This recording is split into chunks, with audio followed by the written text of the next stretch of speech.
Aloha mai kako, oli makahiki ho, and come mai to Curtain Call, a program of reviews, previews, interviews, and features of and or with the great art and artists on Maui and beyond. I'm Paul James Brown. It's been 2 years since I did my annual review of the best Maui theater. I don't need to remind anyone of why that was, but 2022 was the year that all of our theaters, Maui on Stage, Pro Arts, and MAPPA, returned to producing live theater again. Hallelujah! And what a year it was. After looking at the choices, I decided to do something different.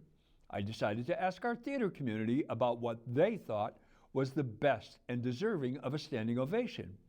I set up a Google form poll and listed everything that was done in various categories and posted it, and you have spoken. This year, for the first time, we are recognizing technical theater as well as acting. For technical theater, I decided to award the designers rather than the individual shows. These are the results in the technical theater category. There were two clear favorites, the only ones who received more than 50% of the votes. Our best lighting designer, with 78.6% of the respondents, did Ahi Rap, A Streetcar Named Desire, Sex with Strangers, Misery, Two Across, and Almost Maine. Ricky Jones gets the standing ovation. The other clear favorite was one of Maui's hardest working artists, who has been costuming outstandingly since before I came to the island 25 years ago. She did the costuming for Ahi Rap, A Streetcar Named Desire, Two Across, and Almost Maine. Maui Academy of Performing Arts Kathleen Schulz receives the standing ovation for her wonderful and beautiful costumes. Then in the sound designer category, Ricky Jones was nominated for Ahi Rap, and he shared a nomination with Dawn Harper for Misery, and the standing ovation is for Ricky Jones for Ahi Rap with 33.8% of the vote. But when you combine it with the 27.7% he shared with Dawn Harper for the sound design of Misery, his total is 61.5%. Now we come to Best Set Designer. For her designs of Ahi Rap, Murder in the Nth Degree, Rocky Horror Show, and co-designer with Devin Cipro for A Christmas Carol, and with Ali Cardinale for Bent, with 46.3% of the votes cast, Maui's Renaissance woman Ali Shore received the Standing Ovation Award for 2022 for Best Set Designer. For Best Supporting Performance by a Female, the audience was really split between Ali Shore's Lady Bracknell in The Importance of Being Earnest and Liana Locke's Stella in A Streetcar Named Desire. But in the end, Mrs. Locke prevailed with 38.6% to 31.4%. About her performance, Kimo Nevius said, Locke's Stella is the connective tissue between Blanche and Stanley, pulled between the love of her husband and fealty to her sister. But Stella isn't a mere foil, simply on stage to allow the drama to unfold. In a line that was cut from the film version of Streetcar, Stella tells Blanche early on that Stanley's always smashed things, and that on their wedding night, quote, he snatched off one of my slippers and rushed about the place, smashing the light bulbs with it. Locke is brilliant here as she admits to her sister, I was sort of thrilled by it.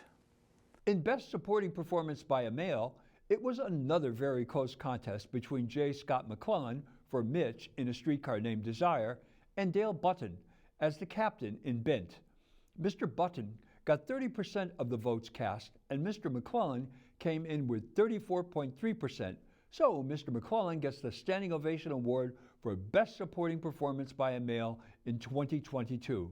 About his performance, Mr. Nevius said, J. Scott McClellan's Mitch are all integral to the story.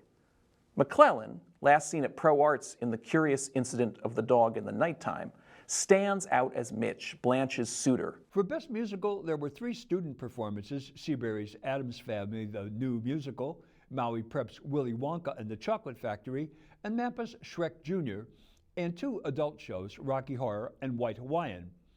The audience favorite went to Rocky Horror with 55.4%. Since it and White Hawaiian were the only adult musicals of the year, there was not much competition. Because I did not get any images from either this new production of White Hawaiian nor Rocky Horror, I did not review either show. The big prizes, Best Performance by a Male, a Female, Director, and Play went to one play, and that play was Misery.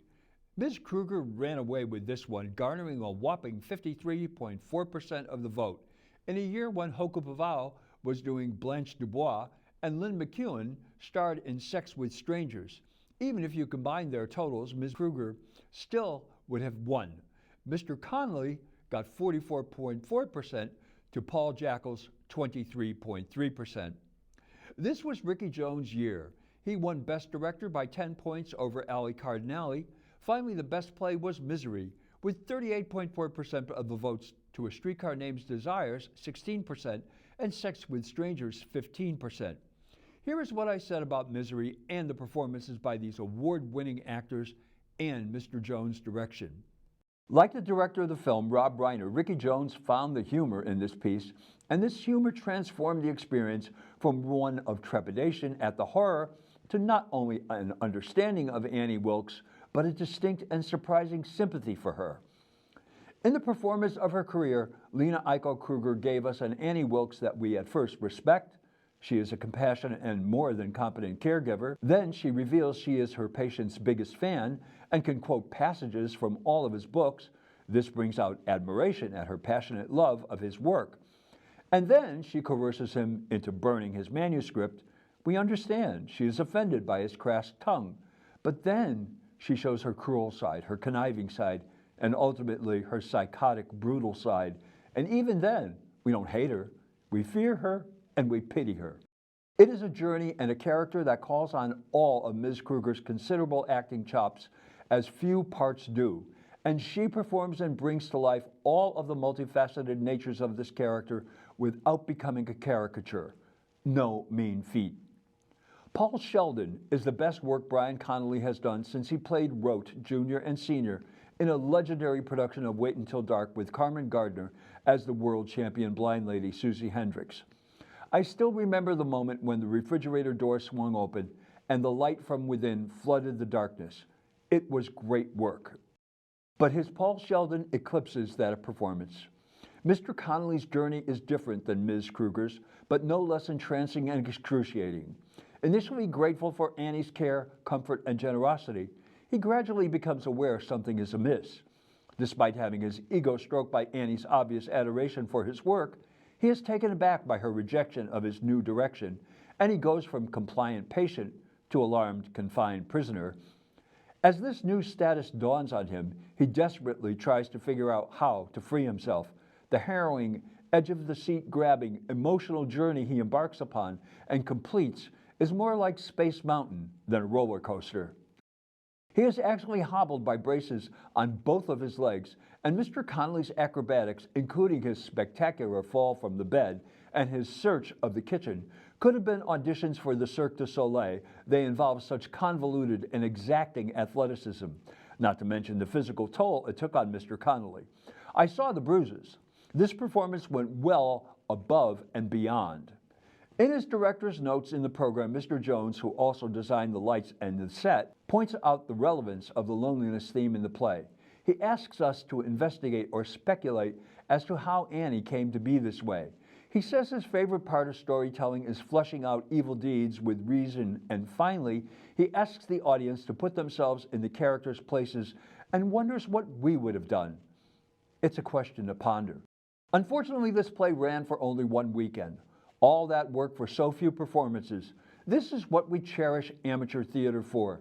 These top talents and experienced artists do this for the love of it, not for any other reward, but to share the work with others for their edification and entertainment.